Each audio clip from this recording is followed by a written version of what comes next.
They're an Asian sensation and they're taking the world by storm. They're here making their first American TV debut, singing their big hit single, Nobody. Please welcome Wonder Girls!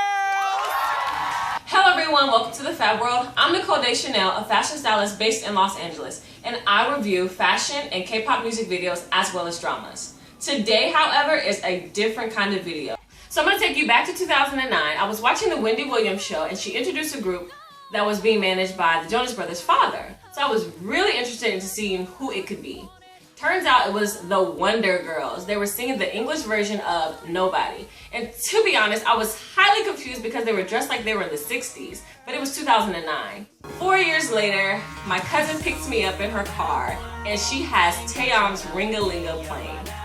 I remember thinking, what does this girl listen to? I wasn't sure if it was English or another language, but it was really catchy. It sounded like an American song that you could hear on the radio.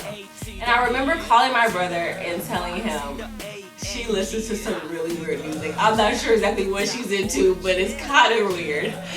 And then she showed me G-Dragon's music videos. And I also, still being confused, saw them and was thinking, this just looks like something Missy Elliott and Ludacris did back in the early 2000s.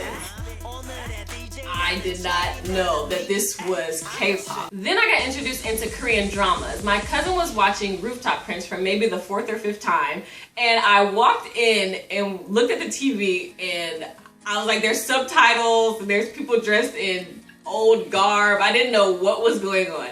And she just kept telling me, oh, it's really, really good. So finally, I decided to watch Boys Over Flowers.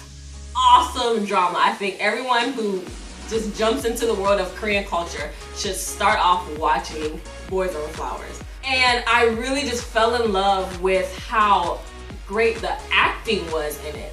So that turned into me watching Rooftop Prince, which turned into me watching Secret Garden, which turned into me watching You're Beautiful, which turned into it snowballing and watching so many dramas. Then my cousin asked me if I wanted to go to a Korean concert.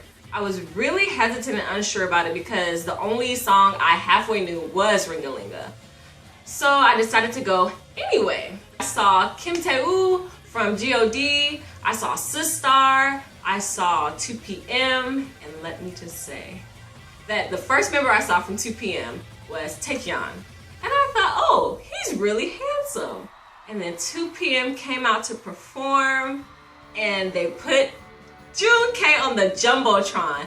And I thought to myself, who knew that one person could be this beautiful? And it was really inspiring seeing the non-Korean people singing and dancing along with the music. Also, Dynamic Duo performed. And I'm pretty sure if you did not know that I knew nothing about K-pop really before that moment, you probably thought I was their biggest fan because they just had the crowd in an uproar and it was so amazing. I've never been to a concert that has been that live and that fun, genuine fun before. Like every other human, I have to eat, but typically I'm a pizza and bread girl. So I wasn't too interested in trying anything that was outside of that box. However, I had Sundubu for the first time.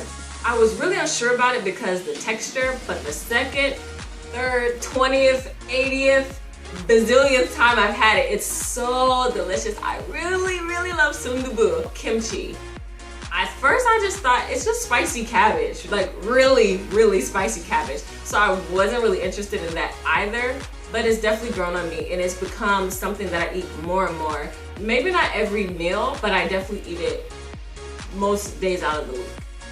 One of my coworkers took me to a Sundubu restaurant and one of the banchan was actually odang. It was the first time I ever had it and it was so delicious. And then she told me what it is and I was still okay with it because it's really delicious. It's just a bunch of fish parts made into this delicious cuisine. I love it so, so much. Jajangmyeon.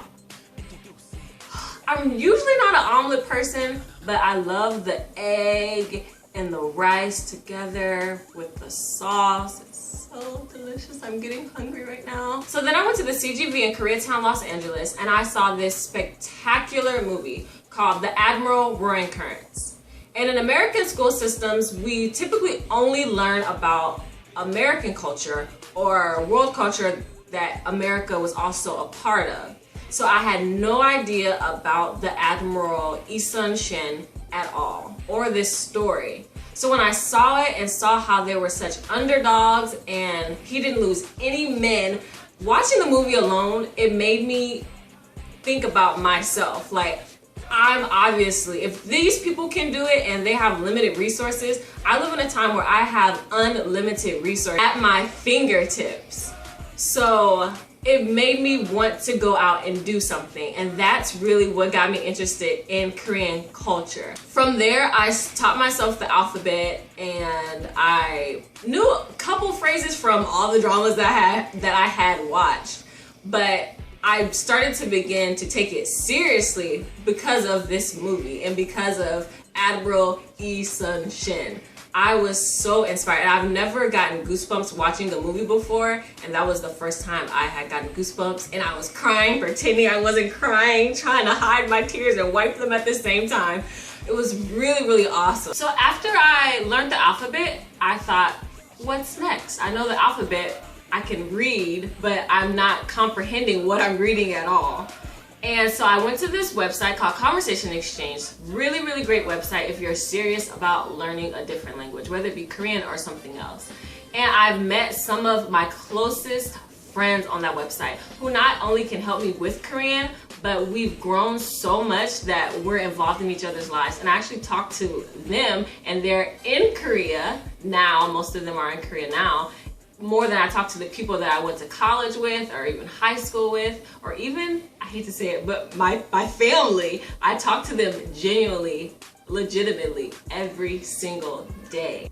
So since I now speak Korean at a beginner level, I decided to challenge myself and take the TOPIK test. So I actually take that next weekend, and I'm really excited about it. Who would have thought that from 2009, me watching a show that I watch every single day, seeing this K-pop group, that I would be where I am right now in Korean culture. I'm really excited, and I hope you all continue to follow my journey as well. Thank you all for watching. I'm Nicole Deschanel. Don't forget to subscribe, like, and comment below. Let me know what got you interested into Korean culture. I'm Nicole Deschanel. Thank you all for watching the Fab World for everything fashion and beauty and K-pop and dramas.